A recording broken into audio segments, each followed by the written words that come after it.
And as always, we always invite people to stand if they need to. Just don't be afraid to stand and move around if you get tired. We have an agenda, and I'm going to ask if there's any additions. I'm going to add a couple of additions, and it's to do with the meeting that we had this afternoon. And we have three documents that we will be voting on tonight. And that's there's three. There's the intermunicipal agreement, there's the charter, and there's the what? Development agreement. Development agreement, right. Yes. Okay, anybody have anything else they want to add? If not, the agenda stands approved as amended. Any conflict of interest, anybody? You can always declare it when we get to that point, if you have one. And the next thing is we have a presentation. We have a presentation about the Army County Hospice Society. There's an attachment on your on the agenda, and I will ask Mr. Noble to come up to the table here.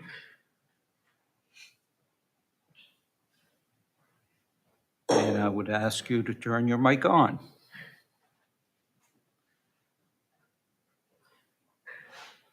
There's a Means I'm ready to go? Now you're ready to go. Now I'm ready to go. Thank you very much, Mr. Warden. It's a pleasure to be here to speak to your council. I always like to give people a little bit of my background. I'm a retired physical education teacher. I met my wife. She was the female phys ed teacher at Maple Grove when it opened in 1978. So here we are 43 years later. She had 2 children by her first marriage and 2 children by our marriage. 3 of our 4 children are physical education teachers. Wow. 2 of them teach in Yellowknife in the Northwest Territories, so we've had a lot of wonderful adventures to the Northwest Territories. I also let people know that my first 5 years of teaching was in Cowansville, Quebec, in the English school system. Unfortunately, I'm not bilingual. I took conversational French courses for 3 years every Tuesday and Thursday. At the end of the 3rd year, the teacher said, I'm going to give you some advice and help yourself and help me. Please don't come back next year. So I applied for a sabbatical, went back to UNB and did my master's, which worked out quite well. And then, of course, Maple Grove opened in the fall of 78. It was mentioned earlier, I've done a lot of things in life. One of those, making bread. I've sat down one night and figured I probably have made between 30 and 40,000 loaves of bread over the last 30 years or so. So that's why I'm pleasantly plump. I always told my students, you can call me pleasantly plump or fluffy, but you cannot call me fat. So they appreciated my honesty, and I appreciated them calling me fluffy. So anyway, I'm here tonight to talk about the Yarmouth Hospice Society. Our chair, Willard Dion, could not be here. So I am taking his place. Sometimes when you have a fundraiser, you get more than just money. And during COVID, we had a takeout chicken dinner at the Lions Club in Yarmouth, and I was taking dinners out to the cars. So I took a dinner out, and this person on the driver's side said, "Hi, how are you? Do you remember me?"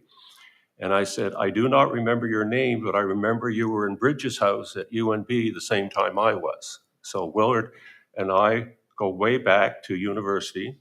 Of course, we went our own separate ways, and now we've reconnected. And the benefit from that is that when Shirley Hubbard, who founded and was the driver behind the Hospice Society for many, many years, decided to step down, Willard stepped up and took over as chair, and he's doing an absolutely fabulous job. So sometimes you get more than you expect. But anyway, I'm here tonight to ask council for a sum of $5,000.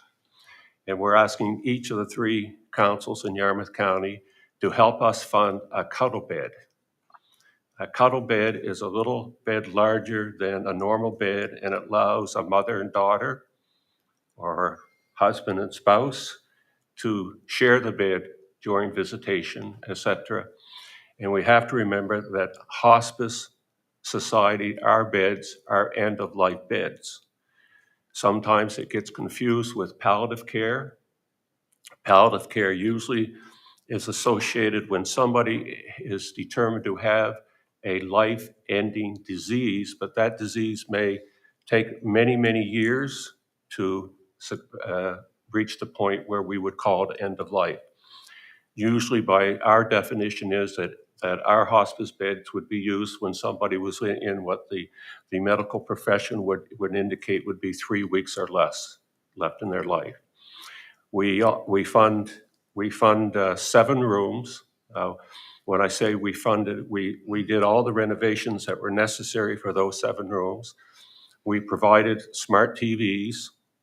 I asked, why do we want smart TVs? And of course, it was explained to us that we have children who live out west, and a smart TV, they can FaceTime, it's large, you aren't sitting with a little tablet in front of you and so on. Same sort of thing with a cuddle bed. I sort of said, what do we need a cuddle bed for? And it was pointed out, as I mentioned earlier, not all people who pass away are seniors like myself and some of you, I would guess, but it's something that we have found extremely popular with people who have had to use our hospice beds. The second thing is we found out within a year, the beds have been open just a little over a year, 7 is not enough. So at our last February meeting, not our last meeting, at our February meeting, we made a motion that we would set aside a minimum of 25% of any of our fundraisers or any of the donations that come from the public into an account that would be kept separate. And that would help us if down the road, something that comes up that may allow us to have extra beds. At the hospital, at the Yarmouth Hospital, we went through a number of scenarios where one department might move out, one department might downsize, etc. We had a lot of hopeful events, and then what's the saying, 2 steps forward and 3 steps back. But finally, we were able to achieve the 7 rooms. We also furnished the family room, which allows families to get away for a bit, sit down and perhaps converse with other families that are going through the same thing. We've asked, as I mentioned, all 3 councils. We're asking Clare and Barrington to fund some sacks for pain pumps. We supply the VON with a number of things that they ask us for because they are part of the end-of-life process. There are a number of people who wish to end their life at home, so we fund them. They came to us with a request for 20 sacks for pain pumps. They're a little over $300 a piece. We decided that we could cover 10 of those, which was a little over $3,000.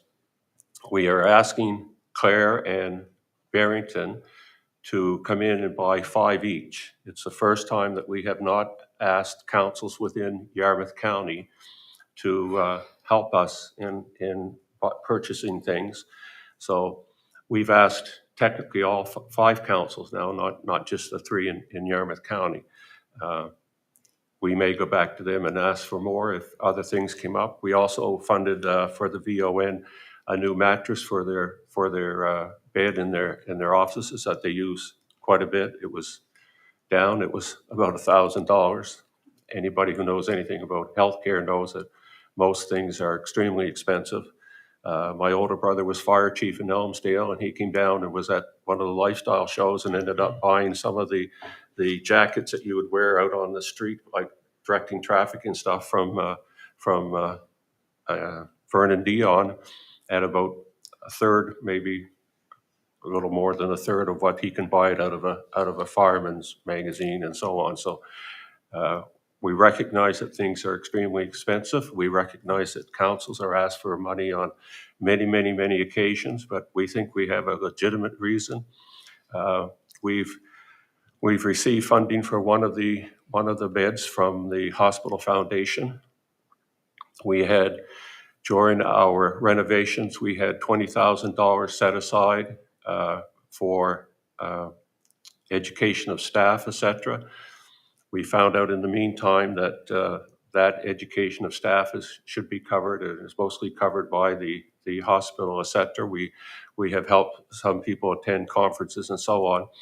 We asked permission from the hospital foundation to use that $20,000 to purchase another cuddle bed. And we said that if a need came up for training, in-servicing, et cetera, for staff, et cetera, if it wasn't covered, we would be there to help them if necessary.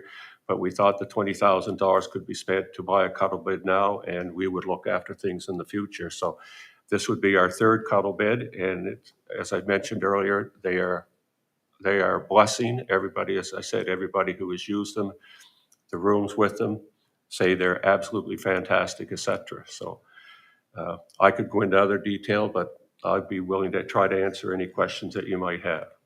Anybody have any questions?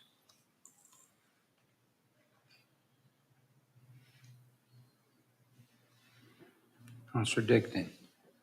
Thank you, sir. Not so much a question as a comment. Used to be in the medical profession, and now I tend to work with a lot of families, and I've worked with a lot of patients that cannot say enough about the hospice care and what your group is doing for the community at large. It's when it comes down to this type of work that you people are doing, I can't put into words here this evening by no means. And some of the families can't is either, like they said, but just what they feel and feel when you people are working with them. And that is great for the community and for the patients and for the families involved. Thank you very much, and please bring that back to your organization. Thank you for those comments. I should mention also that we have a website and a Facebook page. And one of the things we've noticed that when families are in the, like a hospital, using a hospice bed, certain times, the number of people who connect to our website will go up and down. It's like families, when they realize what they see and the value they place on the service that we are providing, they go into our website and make comments and so on, much more than on Facebook, but they're using our website. So that's another thing I forgot to mention to you. Deputy Warden. So you said that I see you furnished 7 rooms, 4 north. How many cuddle beds did you say? 3 you have right now? You have 3. We have, well, I shouldn't say we have 3. We have the money for 3, and the first one's there. I'm not sure whether the second one's there. The third one has been ordered, and if the 3 councils come in, a cuddle bed is about $21,000. So we're asking the 3 councils if they donate $5,000 each, then we would cover the other $6,000 or whatever the difference would be. We're not asking the 3 councils to cover the whole cost. We're asking you to cover approximately 3/4 of it. Right. Thank you. Councillor Donaldson. Yes, well, thank you. It's a great service. You mentioned that usually it's patients for the last 3 to 4 weeks of their lives. Yes. So it means that you have to move, I assume, relatively fast to get these people placed in the room. How does most people find out, or do the doctors refer the to you or your organization, or? Usually the healthcare providers, so it would be their doctors, et cetera, who would recognize that they should be going into hospice care. Okay. Some people, as I mentioned earlier, choose to die at home. That's why we support the VON and their organization and so on. But it's usually when somebody goes into hospice care, they have gone through what I mentioned earlier, palliative care. Mm-hmm. So I'll use myself an example. If I have a form of cancer that has been determined as terminal, well, I may live a number of years, but as I progress through the disease, my healthcare team will indicate to my family, if I'm not able to understand what they're talking about, whether or not I should go into hospice care, into one of those hospice beds. I can also argue, and my family can argue, that I wish to die at home. But a number of people who wish to die at home, in the last few days, it becomes so difficult that oftentimes they will go into a hospice bed at the hospital. Okay, thank you. Yeah. Councillor Surratt? Thank you. So do you cover the tri-counties? Is that how it works, or do you cover further than that? We are ourselves, we are the Yarmouth County Hospice Society, but Yarmouth Regional Hospital is used by Clare, Barrington, Shelburne, etc. Now, I know that Digby is trying to establish a hospice. I know that Shelburne is trying to establish a hospice. It's a long, drawn-out process, and as we have found, we were formed in 2000 and 2004. So I've been on the society for 2004, and I think the only other remaining member is Bruce Johnson, who's the pharmacist at City Drug. I think we're the sort of the last of the old crew. But we recognize that Yarmouth Hospital serves more than just the Yarmouth area, but we are the Yarmouth County Hospice Society, so that's what we call ourselves, and that's where we concentrate on some of the things that we do, but we realize the VON is outside Yarmouth County and so on. Thank you. Councillor Digdon? No, thank you. And it's funny you mentioned that, because him and I were talking off camera. I honestly feel as though there'd be more money to get outside the tri-counties, really, for the service you provide. Just wondering, I honestly feel as though it's a great cause. And I know we're close to budget time in that, so I don't know if a motion would be in order here this evening or not. And I guess that's more so directed at our CAO. CAO. So I am aware that not only has the Hospice Society provided an excellent presentation, they've also applied for our Grants to Organizations program for the 23-24 fiscal year. So a decision to fund or not is not required tonight. It would be done as a concert of all the applications that will come in. So council can always make a decision differing that, but we do have that policy, and that's what we would recommend to follow. No problem. Anybody else? Okay, well, thank you very much for the presentation. Great presentation, great organization. Thank you for your time, and hopefully the decision will be a good one on our behalf. Thanks once again. Like you heard, like we wouldn't make that decision right now. We have to put things together and whatever. So Having served on Yarmouth Council for a few years, Yarmouth Municipal Council for a few years, I realize the process. So. okay, thank you again. And I also realize how difficult those decisions are. So yeah. Once again, thanks very much. Thank you. Okay, the next item is recognizing Argyle. Anybody have anything to? Okay, I see Councillor D'Entremont. Thank you, Warden. I just wanted to give a shout out to Strong Tides in Boatskeg. They combined to make a run/walk for mental health for the Jevon Link Society. That was on Good Friday in Pumlico Point. They used the Pumlico Point Trail. They had 201 runners/walkers registered. They raised $6,000. It's a really big success. Strong Tides is owned by Sherman and Virginia D'Entremont and Jean-Guy and Suzanne D'Entremont from Lower West in my district. Boatskeg is owned by Roddy Dion and Justin Dion, and Justin and Colleen D'Entremont. So all in Lower West, and they combined. It was two different companies, but combining for a good cause. It was a great success. Councillor Digdon was there with his wife Jeanette. They were volunteering as medical, I guess, and I don't think we had any issues. I volunteered as parking, and I think the cars all, left all in one piece. So No. Thank you. Yep. Councillor Boudreau. Thank you, Mr. Warden. We held our annual Tuna Museum hockey game last month, and just wanted to mention a few thank yous. First, to our sponsors, Carl Store for the MVP pizzas. We have 4 of them. Wedgeport Lobster, Terry's Rental, Ocean Pride. Also, secondly, I received a lot of credit for the organizing the event, but it takes a team, and there's no I in team. So I want to thank you, team.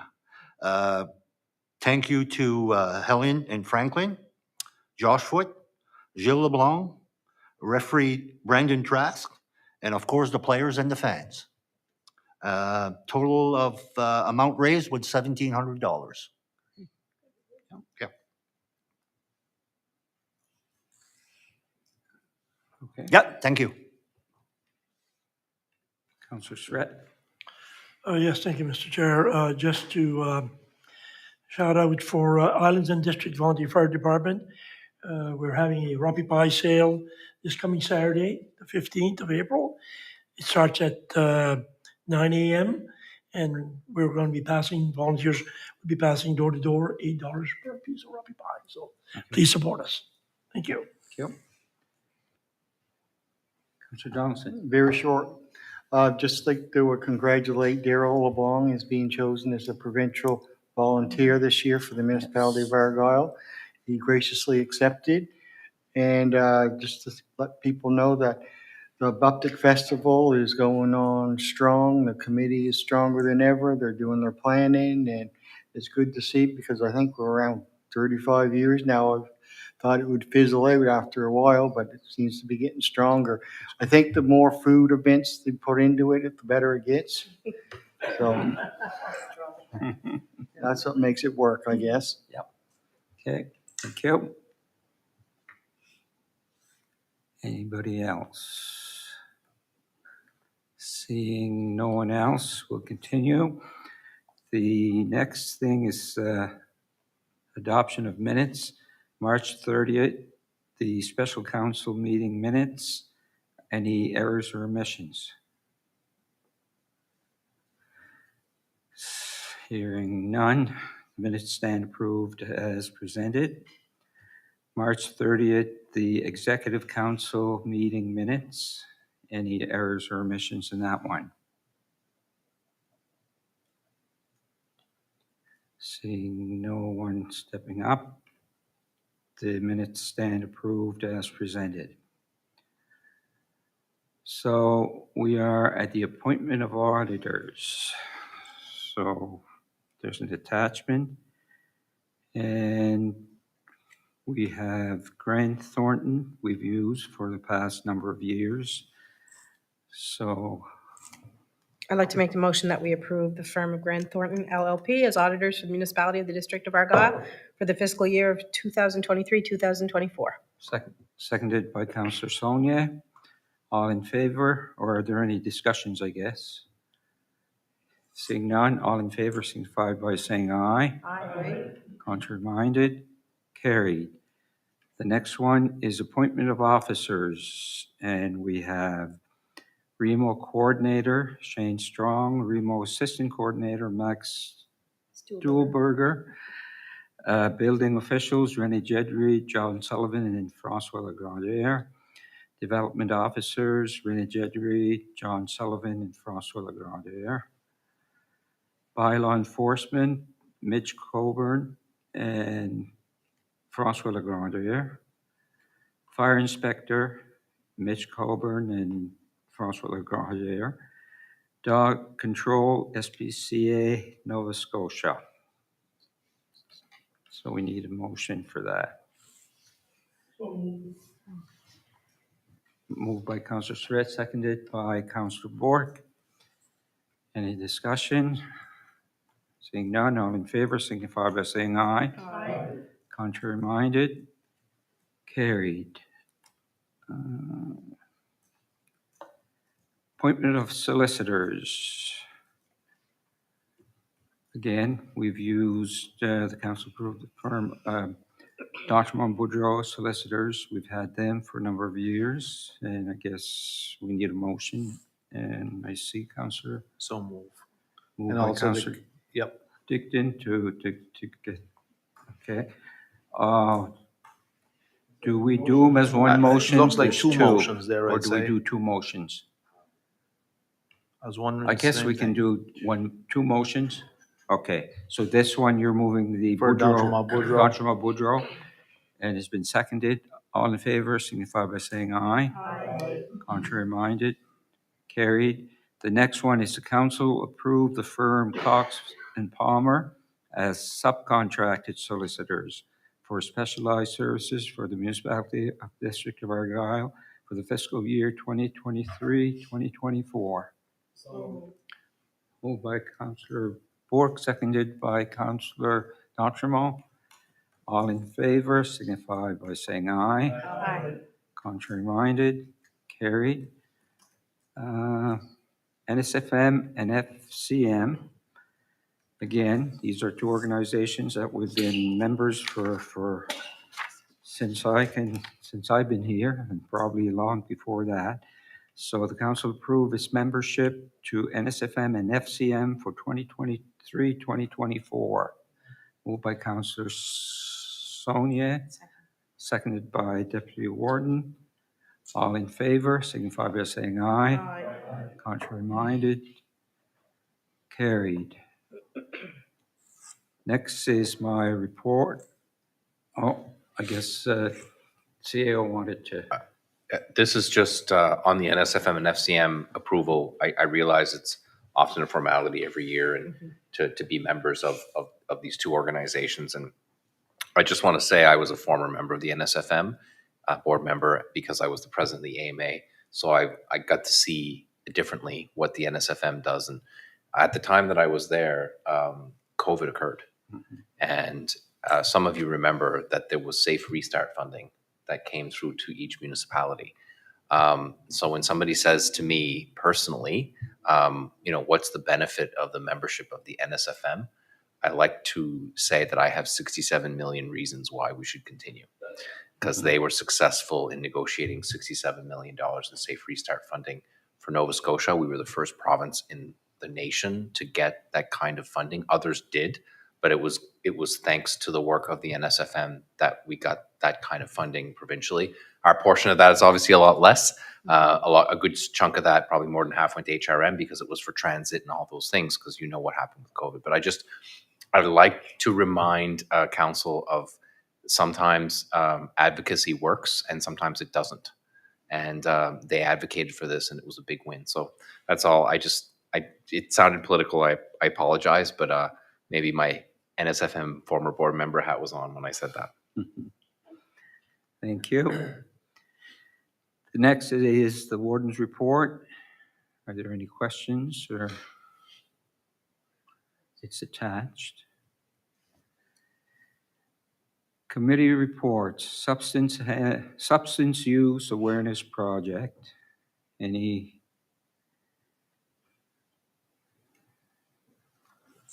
Councillor Surratt.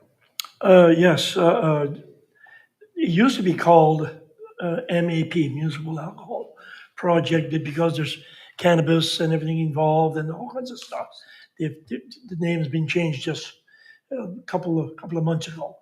And we're having our meeting next May the 16th at the council chambers here. Oh, okay. So they go right around, and Yeah. each council we stop Okay. in. That's it. Okay. Yarmouth and Area Industrial Commission. Anybody? Oh, I just turned your mic off. Go ahead. The Industrial Commission, we're having our meeting next Monday night, but what's going on, I guess we're about ready to pretty close to signing the lease for Harbour South. And after that lease is done, I might have said that before, but we're turning to the AM Clark in Argyle. And there's a few issues there we're trying to resolve, but AM Clark, where the NSHA is very interested in possibly renting. At first, it was maybe half of the unit. They weren't sure they could get, from what I was understanding, enough NPs or doctors. But it seems, from what I've understood, and the other two members can maybe chime in, that it seems like they want to rent the whole place. So it'll be interesting to see as we move forward. I think this will probably go on till I would say end of this year before the lease and that one is done. But it's moving forward. Thank you. Thank you. Remo executive meeting. We had a meeting yesterday. We had an agenda, and they presented their budget for the year. Basically reported on activities that had been going on since we had met last, and so it was a good informative meeting for sure. Mariner Center Management Authority.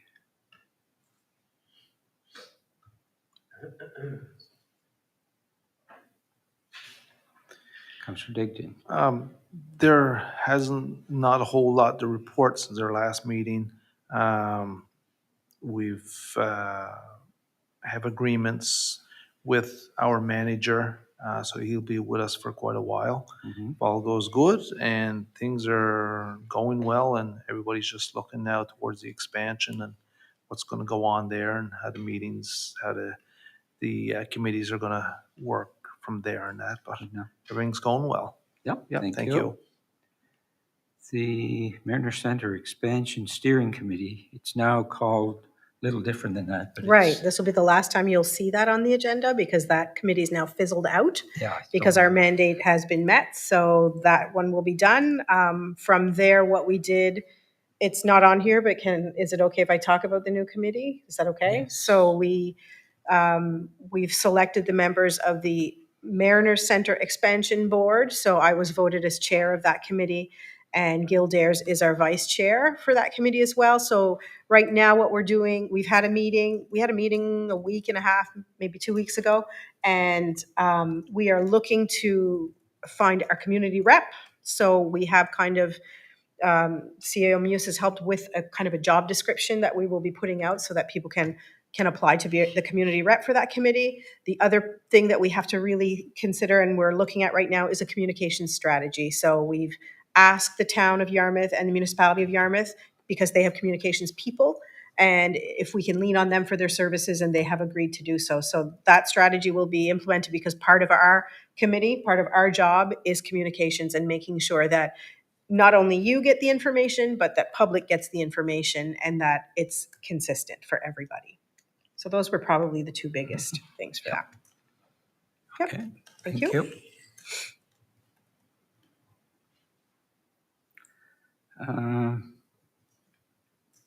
Yarmouth and Acadian Shores. Councillor Johnson.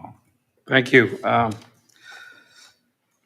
guess they're, getting prepared for the upcoming tourist season. I know that not this weekend, but next weekend, staff will be at Saltscapes in Halifax.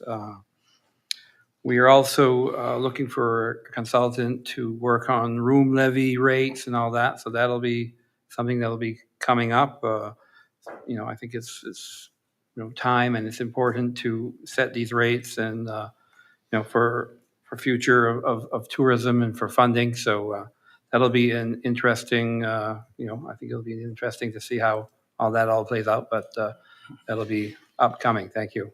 Yep. Yarmouth County Solid Waste Park.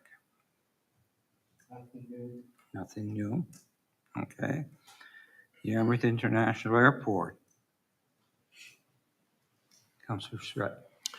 Yes, our meeting again is another meeting next week, I guess. And we've had interviews for the citizen rep. We had two people interested, and we've got, I guess, one preliminary decided on who we're getting as long as it's approved by the board at our meeting next week. So that's a go. We're kind of happy with that. We're going through the budget process, and everything's going pretty smooth at the moment. Okay. Thank you. Good. Nikhil Board. Councillor Board. Yeah, we didn't have a board meeting last month, but we took out Gail Kaiser because she's retired end of March, and we took her out for a lunch at the Red Cat, so it was very nice. So I guess our next board meeting will be this month, This month, the third third Wednesday of Wednesday. this month. So I'll have something to report next time. And we'll have our new And we'll have our new administrator. Administrator. Yep. Thank you. Western Counties Regional Library.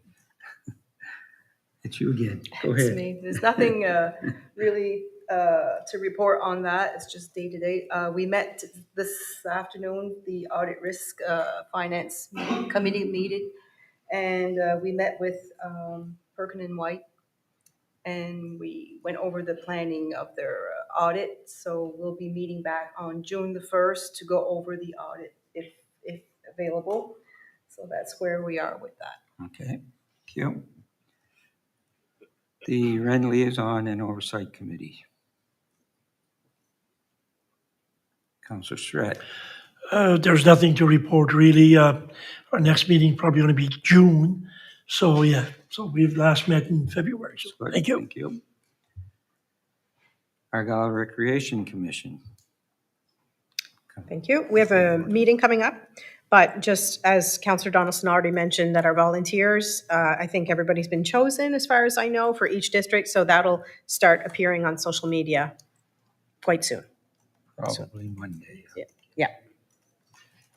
Doctor recruitment. Thank you.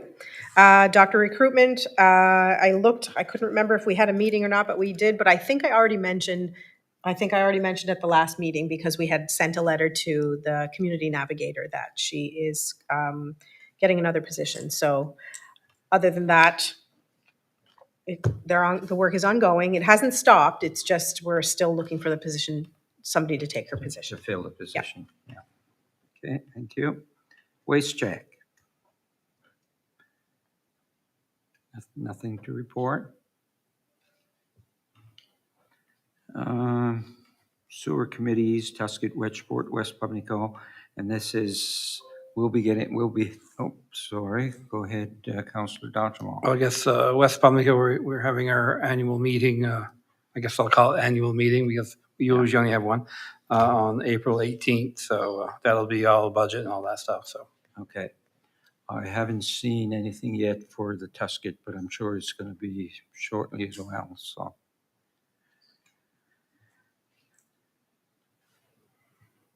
Councillor Boudreau. Been talking to Kyle Boudreau, our lead on the Wedgeport sewers. Not much to report. We had issues with the tenders, but we're having a meeting next Wednesday for an update, hopefully, Okay. and for work to start soon. Mhm. Thank you. Okay. Councillor Surratt. Just to let you know that our meeting for the Tuscan wastewater sewer is Wednesday the 19th at 3 p.m. Okay. Thank you. I didn't realize I don't remember seeing the invitation here. And that's for the committee reports. Clerk report.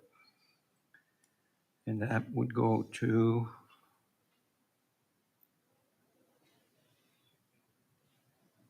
is it for you or Deputy? Thank you, Chair. CO? There's, the report is very similar to every month. I mean, it's just for council to view and if they have any questions around that, but you can see that we continue update it and see that a lot of the stuff that you've decided here at these meetings are kind of completed. But there's still a few things that are lingering there that take some time to get done. So. Okay, good. Any questions on the report from anybody? Then the next one is the department head report. And is that basically the same as well? It's there. Does anybody have any questions? You've all been, we've all seen it. It was sent on the agenda. Anybody have any questions on that report? Seeing none. We move on to 7-day notice. We have two articles, Article C22, which is fees and penalties attachment.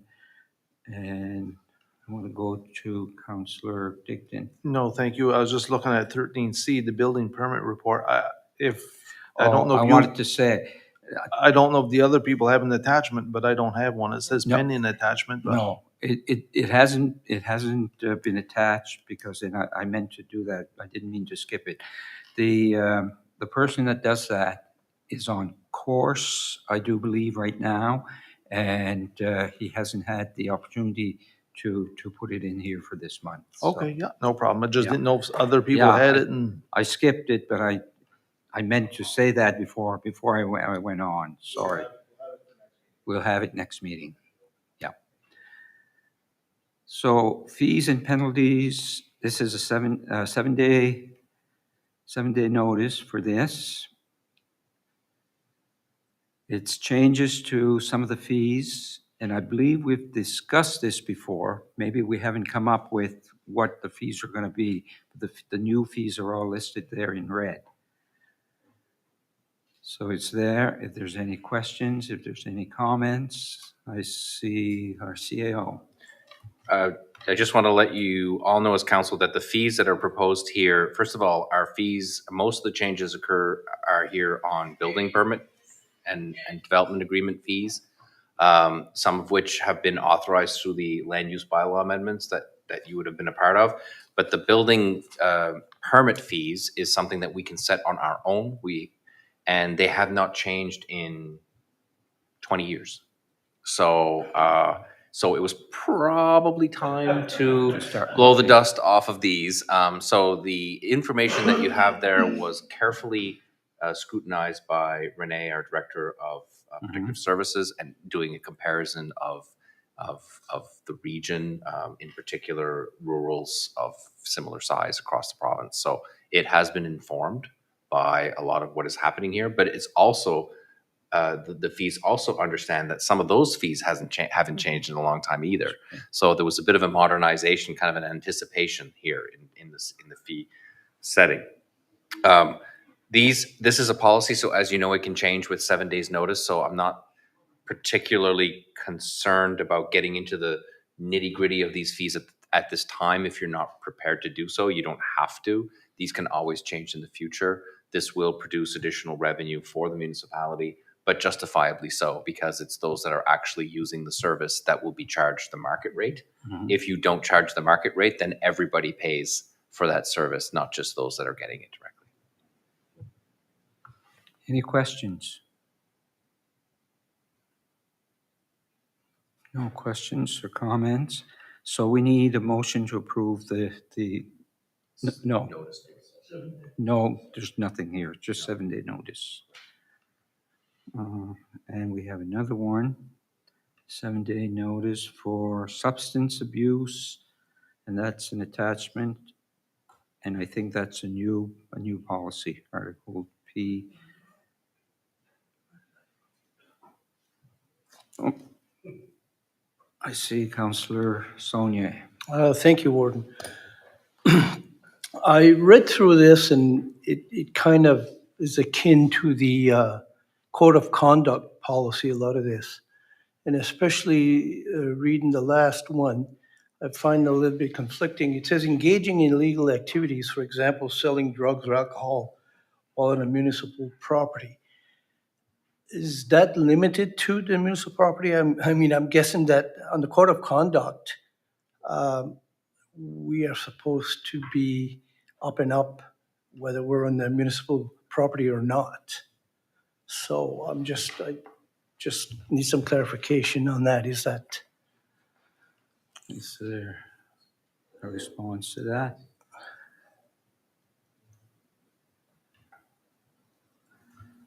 Deputy CEO.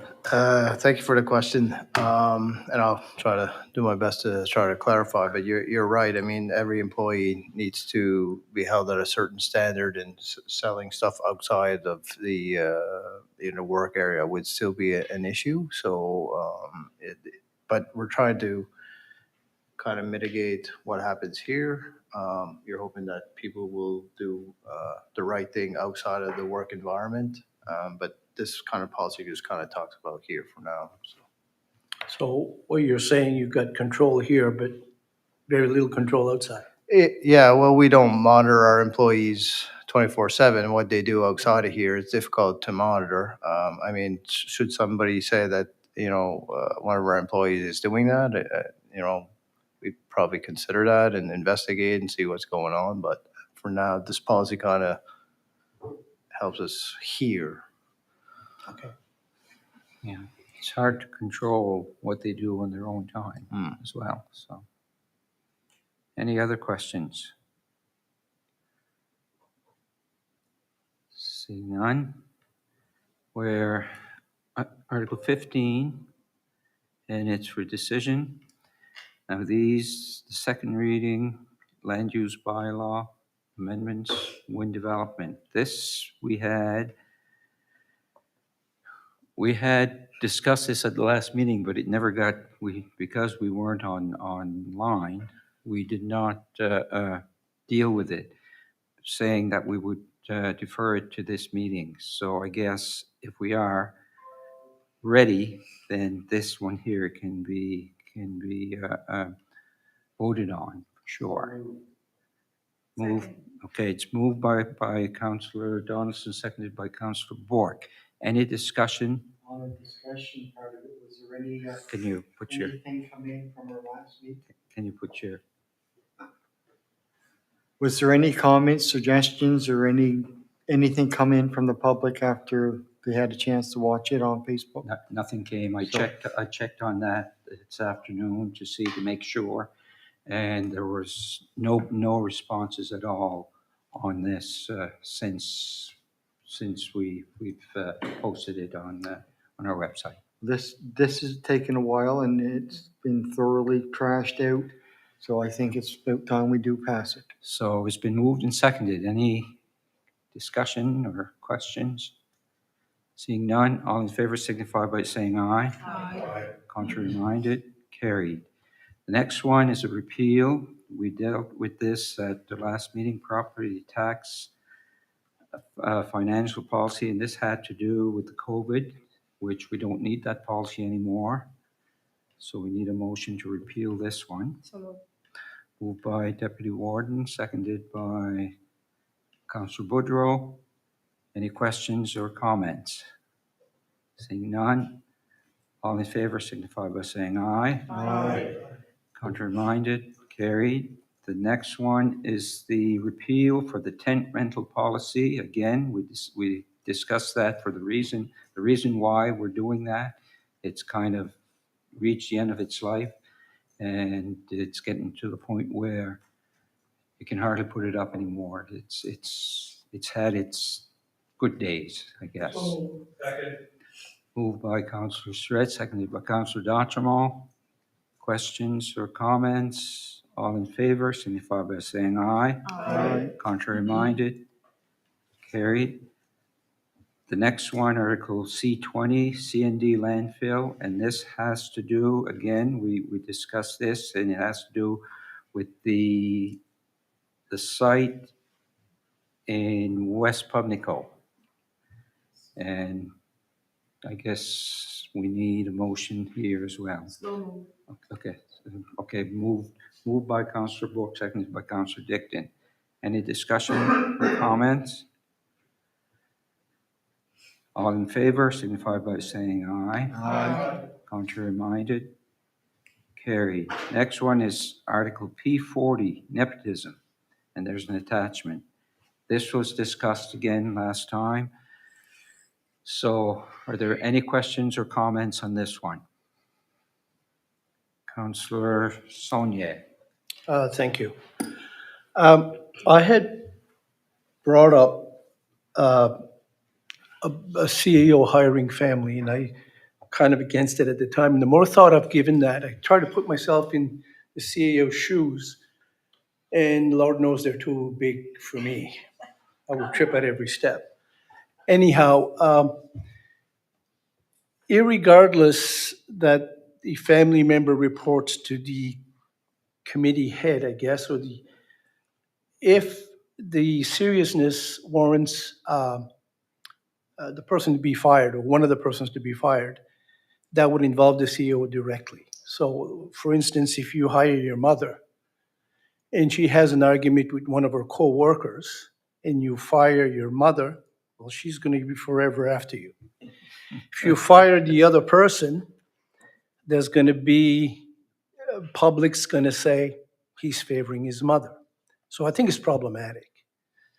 And for that reason, I think we should look at this very seriously. I think having a family member in any other case is fine, but in case of the CAO, because all things end at the CAO, the buck stops there. And I think you are opening up a can of worms for yourself that you might not like. CAO. I felt like that was formulated as a question or a comment/question to me. I think that that's an interesting point that you raise. Certainly, the purpose of the policy is to make sure that if you are hiring family, that you do so very carefully. That being said, your point on the CAO and the difficulty that that might place myself in that position, both from a morale perspective and also from like, who do you discipline or whatever. I don't disagree with that statement in the slightest. This policy could be amended to be a little bit stronger worded around the position of CAO because of the I guess the ultimate authority that position has. So I think that we can certainly go back and make this a bit more difficult for the CAO to hire certain people of their family, regardless of the position that they are in, because of the point that you've raised. I think it's a good one. I would probably not go further than the CAO position, only because the council's only staff is myself, so you're covered, and the rest of the staff, it should be up to the leadership group to determine whether or not a hiring of this nature would be appropriate. So, as you know, if we're hiring a son of somebody to do maintenance and that person is in recreation, they're in two different departments, don't even see each other. There's no real direct conflict there. But there's always the possibility that when you hire family, that things can get a little icky. So we have to be in the position where if that family member, member really ought not to be ever put in the position where they have to discipline one or the other in the terms of conflict. Now, this is unavoidable, but you can definitely limit that. With the CAO, I would agree with you. It has to be stronger language, and we can do that. Like, we can add that language. We don't have to pass this today, right? We can add that language for you at the next meeting. I agree with you because of the nature of the position. Yeah, I think it needs to be looked at seriously. Because ultimately, it would come to you. You're the head, so Right. So regardless of what position doesn't it is, matter. it Exactly. could still be a significant problem. Exactly. I get it, Okay. and I agree. Okay. Thank you. Oops, I pressed in wrong order. Councillor Surratt was first. So is this going back, or are we voting on this tonight? That's up to council tonight. If we can defer it to the next meeting if we want. If he's going to make some changes, maybe it's best that we defer it before we pass it. Yeah. Right? To make sure that the language that he's going to have in there satisfies council as well. Yeah. Right? Before we actually pass it. But if we don't, we'll have to defer it. Oh, you wanted to say something. Just that I would recommend deferral. However, I don't want to end any sort of debate because it's for you to debate. You can provide, now that you have more time, you can provide written comments or you can say them today, and we'll try to incorporate all those in a revised draft. Just because you're not voting on it today doesn't mean you can't debate it. That's the point I'm trying to make. Go ahead. Just to finish, I'm against this Article P40, I guess, nepotism. I just feel that we've already gone too far with too many family in this organization. And again, that's my personal feeling. I know they're good people, but I feel this has opened up a can of worms, and the perception out there is not good. And I feel maybe not today, but down the road, this could lead to difficulties. Just want to let you know. Councillor Donaldson. Yes, so when it comes to you, all employees are under you. And when it comes to perhaps hiring somebody, how far are you looking back, or are you going to bring back to us? Like, I mean, a fourth cousin, nobody would have a problem with, right? But how far back in the immediate family would you be considering putting in the policy? Like, That's a great question. It does talk about, it defines the relative or family member in here, and we would not change that if you choose to approve this one.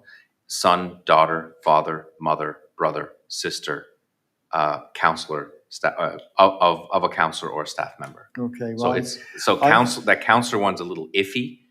It is over the top a little bit because you technically only have one staff, but what we're trying to do with this policy is trying to limit the amount of nepotism that occurs in the organization. We already have people that we've hired that are family members. Now they don't work for each other. They don't work. They don't. So this is a fine line between ensuring that we're able to do that to a certain extent.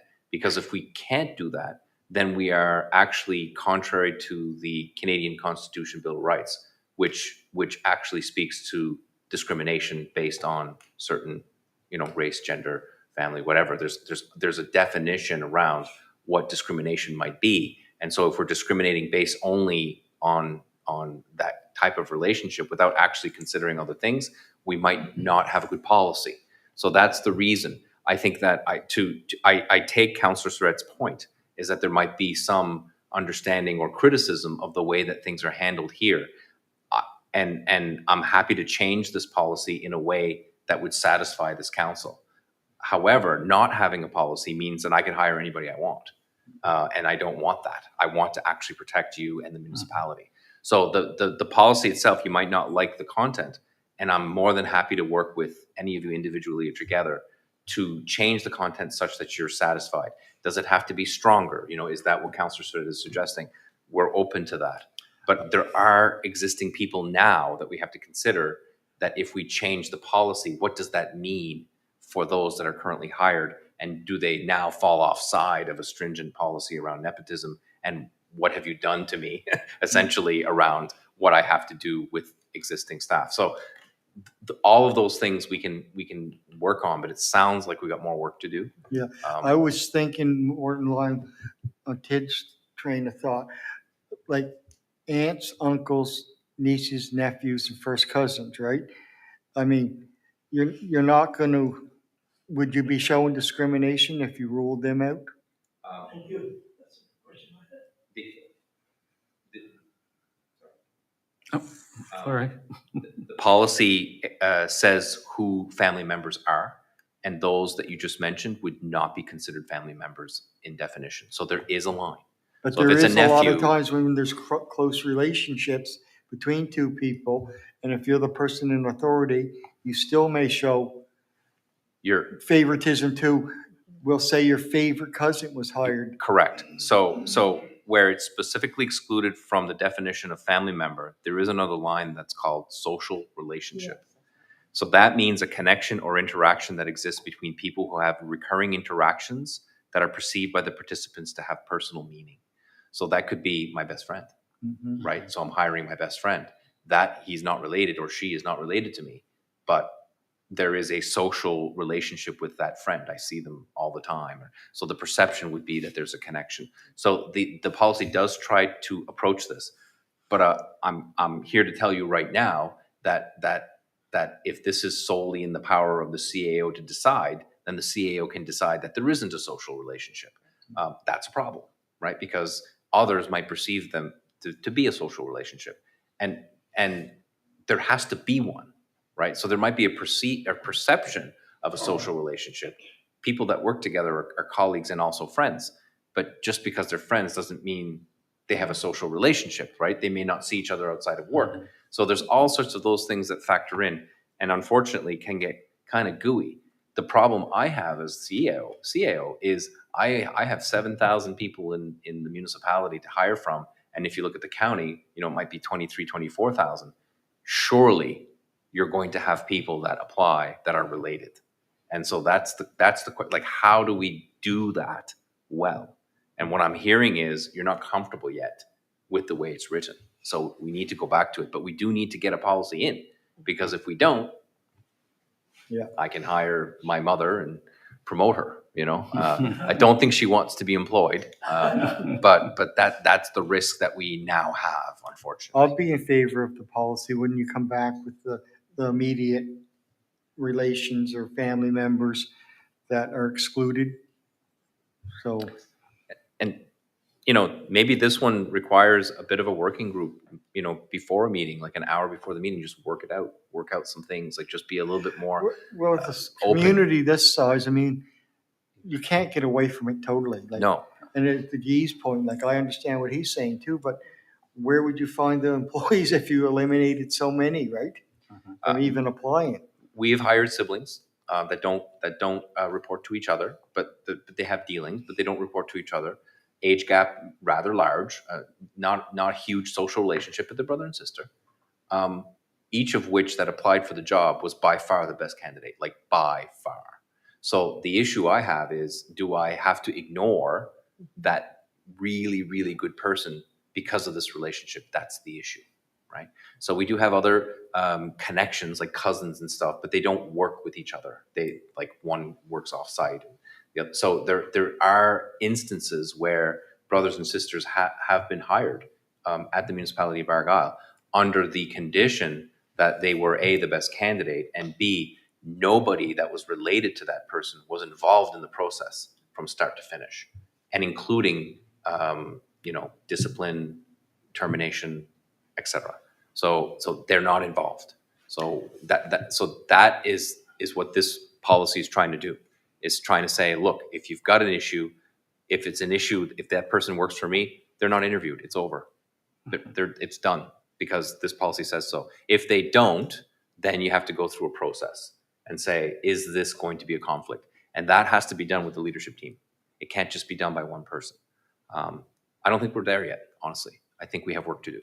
So I appreciate the questions, and we'll bring it back to the next meeting or even the meeting after. And if you need a working meeting before that, just to be a bit more candid about it, I'm happy to accommodate council on that. Councillor Digdon. Thank you. I'm just wondering if there's anything in the MGA about policies to what we're looking at here, or if there is other, I'm sure other municipalities have policies to what we're looking at creating here, so we couldn't just take, like, I don't think we have to reinvent the whole wheel, but we may be able to take pieces from where they are to make a suitable policy for us here. There's no MGA specifically that says this is what you do. There is generally policy around, you must put policies together for HR and other matters. It doesn't specifically state this one. There are other policies out there from other municipalities, which I will provide to you at the next, before your decision, so that you can see those and compare and contrast.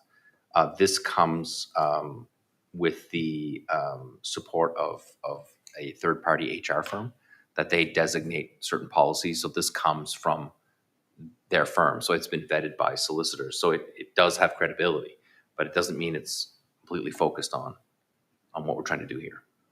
Good, thank you. Okay. Thank you. Councillor Ward. Yeah, I think, Alain, CAO, you've answered my question. When it comes to hiring somebody that's related, the person that's related should not be involved in the hiring process. Correct. You've answered that. And I also, not hiring maybe a sibling or somebody that's related, we could be probably missing out on a good potential person through the municipality. So I know it's a iffy thing, hiring relatives, but we could be missing out on good candidates. So For sure. I think we should be maybe wording things a little bit different and going through the policy a little bit deeper. Thank you. Councillor Saunier. Yeah, one last comment. I agree with a lot of the things being said. I'm just concerned that if it comes to the actual firing of someone and it's a family member or CEO's family member, there should be a way for the CEO to, at the very least, get some independent advice on something like that. If it's solely your decision, it's going to be tough either way for you. And the ramifications will probably go right through council. So I don't know what can be done in that respect, but I'm just basically concerned about the well-being of our CAO in council. I appreciate the question. It's certainly a legitimate concern. So I'm not sure how deeply the policy will go in that kind of detail. There is absolutely, from my perspective, if even the CEO was able to hire somebody, let's assume under this policy that it had passed, that I could hire, my sister to do, active living. So they would not directly report to me, but you can understand the issue. So the issue would be in that process under this policy, I would not be involved in the hiring process at all. It would be people independent of me that did that. The opposite is also true in terms of evaluation, termination, discipline. None of that could come from me. So it would have to come from somebody else. Is the policy that direct? I'm not sure, right? So I'm saying like we probably need to dig in a little deeper on that one. Personally, I would prefer not to hire mother or sister in this instance because of my position and never have. But there's the risk there for sure. Thank you. Councillor Surratt.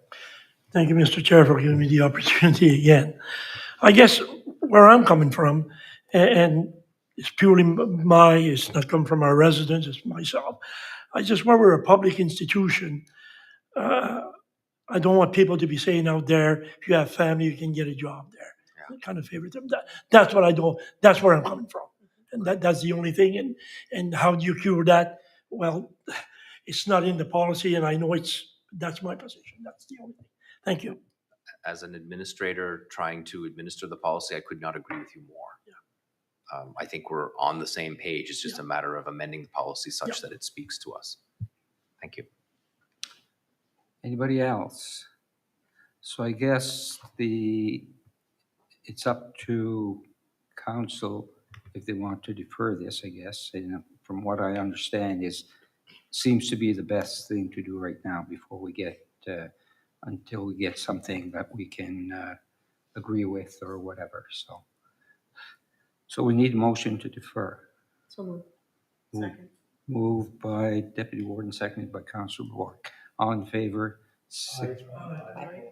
Contrary minded? Carried. Now we have three that we added, and that's the three policy, well, it's not policies, agreements that we were at the meeting this afternoon. So the first one that I will go is the intermunicipal agreement, and that's on, do we say what it's about? Yeah. Yeah, that's for the ownership of the Mariner Center. So we've had a presentation this afternoon. Most of the couple were not there, but from what I can see, there was absolutely no questions and whatever. So I think maybe we're ready to do our part on this, to at least approve our part on it. So we would need a motion to accept the intermunicipal agreement as it's written. So moved. Moved by Deputy Warden, seconded by Councillor D'Entremont. Any discussion? All in favor signify by saying aye. Aye. Contrary minded? Carried. The next one is the charter, which was prepared by Colliers. And that's a charter for the for the expansion. So again, we had a presentation, and again, there was hardly any questions on that as well. So it looks like, so we would need a motion to accept that as well. Moved by Councillor Bork, seconded by Councillor Sonia. Any discussions? Seeing none, all in favor signify by saying aye. Aye. Contrary minded, carried. The next one is the governance development agreement, it's called. And again, that is to do with the expansion. And again, the same thing happened with that one as well. So Second. moved by Councillor Stress, seconded by Deputy Warden. All in favor, unless there's questions? All in favor, signify by saying aye. Aye. Contrary minded, carried. Mr. Chair, on the intermunicipal agreement, Yes. there is another element there that requires approval, and it is a separate document. It is the purchase and sale of the contents, the entirety of the Mariner Center property, land and building, that we would become a 1/3 owner. Okay. So the document that discloses that and does all the HST things that you want them to do has been provided to you many moons ago, and that would require ratification or approval tonight as well. I think the other two units are patiently waiting to see if we're going to say yes, because they're happy Okay. to have us. Okay. But we have to be happy to come, right? So Yes. that's the only other thing I didn't want to miss. And again, that would still have to be signed before it becomes legal. Correct. And keep in mind, for those watching and for council, the decision to own this facility happened 14 or 15 months ago. So the agreement and the purchase and sale is the termination of the negotiation and the agreement. So should not be a secret to yourselves around what's happening here. The other two relate to the expansion, which you're aware of. But I just want to make that point on the intermunicipal. It's a big deal. So we need an approval of that Correct. document as Of the well. purchase and sale, correct. Moved by Councillor Sonia, seconded by Councillor Bork. Any questions? Councillor Digdon. Thank you. And just to further that, for the people that may be at home or watching or don't know what's taken place, maybe our CAO could tell how it used to work before we became owner. Like as far as the deficit, we were always part of that as well anyway. I will go brief as per Nicole Albright's indirect instruction. This intermunicipal agreement replaces the old one. We were in an agreement with the Mariner Center. We were not an owner, we were a contributor. We were a 33% contributor to the bottom line, and we participated in capital renovations or special capital projects when the town and the municipality approved it to be so. So if they asked us to be a part of it, we said yes or no, and we said yes every time. So we have been a strong contributor all along of the Mariner Center for quite a few years, and especially the original, and including the original construction, which you were a party to. Even if you were not an owner, you were a contributor to that. That's many more moons ago. So I would say that the ownership of the Mariner Center solidifies what you're already doing. So it's basically putting you on the deed so that you now have the risks and responsibilities of that facility. You share in it equally with the other two. Now, with the new IMA, with the new intermunicipal agreement, your contribution percentage has decreased.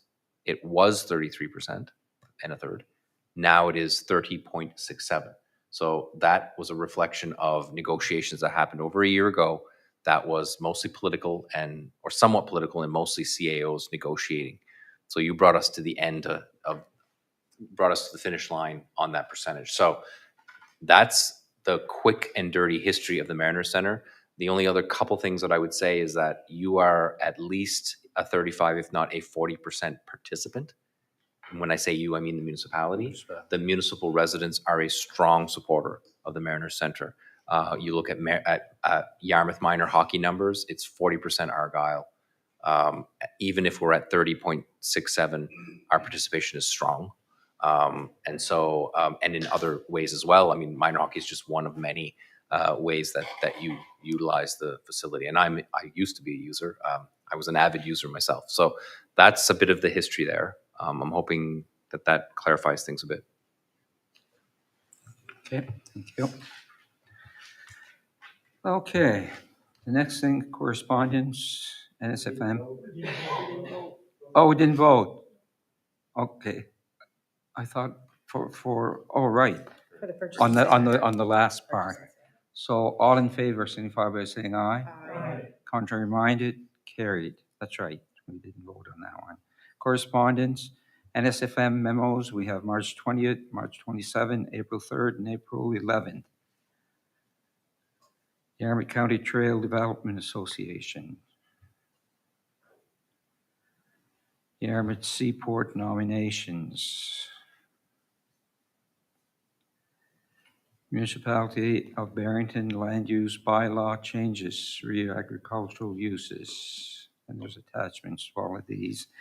And I received some that are not on here. This one here, it's an invitation for the YCon Gaming that we received. I had two. I have one. A weekend. It's called Dignitary Weekend Pass. That if someone wants to use it, it's here. And it's June 2nd to Sunday, June the 4th. Friday, June 2nd at 5, Sunday, June, I'm not sure why, they're only giving one time, but it runs all day as far as I know. But anyway, I've been invited to the opening, so I'll be at the opening on Friday as well. And what's the other one here? Right here, I've been writing on it. From Yarmouth, from Pam Mood. I'm writing on behalf of Yarmouth Town Council to invite you and your fellow councillors to a commemoration of the 100th anniversary of the unveiling of the Yarmouth Cenotaph on Friday, June the 9th at 11 a.m. We are planning a reenactment event at the Cenotaph on Main Street to recognize this milestone. A reception will follow at the Yarmouth Town Hall. We hope you can join us. So this is an invitation to all councillors. And what I can do, I can ask Chantal to print this or to scan it and send it as an email to everybody so that at least you'll have that in your email. Financial request, we have not, we're not going to deal with them. They're all referred to the budget deliberations. Agenda topics for next meeting or notice of motion by Councillor. Councillor Digdon. Thank you. I'm not sure if it'll be prepared for the next meeting or not, but at some time, the West Pubnico Fire Department may be submitting a request for a loan through the municipality to replace the roof on the West Pubnico Fire Hall. Okay. Now, by no means are they looking for any free money or nothing like that, but possibility of a loan. Okay. So whenever the paperwork's all done and that, I'll be bringing that forth. Okay. Thank Good. you. Thank you. Question period. Any questions? Oh, go ahead. Just a question. I forgot to ask our CAO. When we like WSP, there are, I forget what the word is, like the PAC. Yeah. So do we have to nominate them or appoint them, or we do the like we do the solicitor and them? Just a question I was thinking. I forgot to ask. Excellent question. We have a contract with them that runs year to year. So the answer is is probably no. It's 90% no. And I mean, there's always benefit in appointing. The reason why we wouldn't do it this year is because at the regional level, we might be looking at a regional planning organization. So we may have, like, depending on how quickly that happens, we may Yeah. transition. Just was one. Thank you. No, it's a great question. Yeah. Okay. So we have an in-camera session. So I guess motion to go in camera. Motion to go in camera. All in favor? Aye. Carried. Am I here?